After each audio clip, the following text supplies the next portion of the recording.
Partner, kani-kanina lamang habang tayo nga ay nagre-report dito, ay merong lumapit na isang babae, ina, na naghahanap pa rin ng kanyang anak na nagtatrabaho dito sa Resorts World Manila.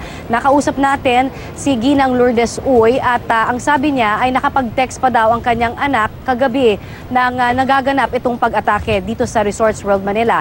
Isa itong VIP host at nagtagubilin pa nga daw, nagkaroon ng premonition ang kanyang anak kung kaya't labis-labis ngayon ang takot at torture na nararamdaman ni Mrs. Lourdes Uy dahil magpahanggang sa ngayon ay hindi na nila ito'y makontak at wala na rin anumang naibibigay sa kanilang detalye kung kabilang ba ito sa mga nasawi o nasa ospital sa kasalukuyan. Pakinggan natin ang ilan sa kanyang mga pahayag. Unang-una, pwede ho bang ikwento niyo ho sa amin ano po ang ipinapangamba ninyo?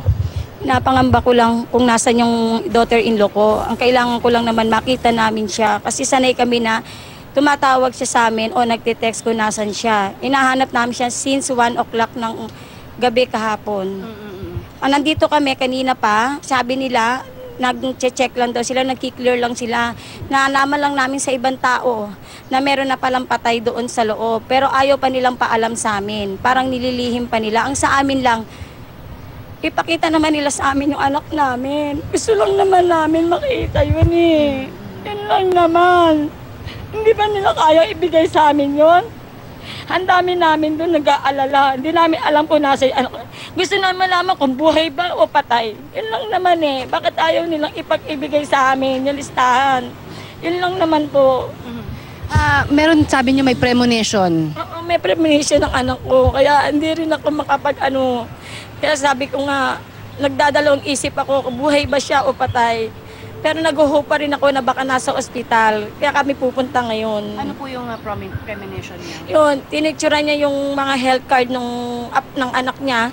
Isinend niya sa akin, hindi niya usually ginagawa yun. Tapos tinanong ko bakit meron kang send sa akin na mga ganito.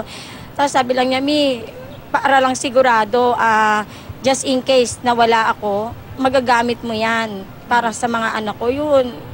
Tapos ang ano niya, ang saya-saya niya, yung pang, hindi naman the usual na ginagawa niya na ilalabas niya yung mga anak niya ng everyday.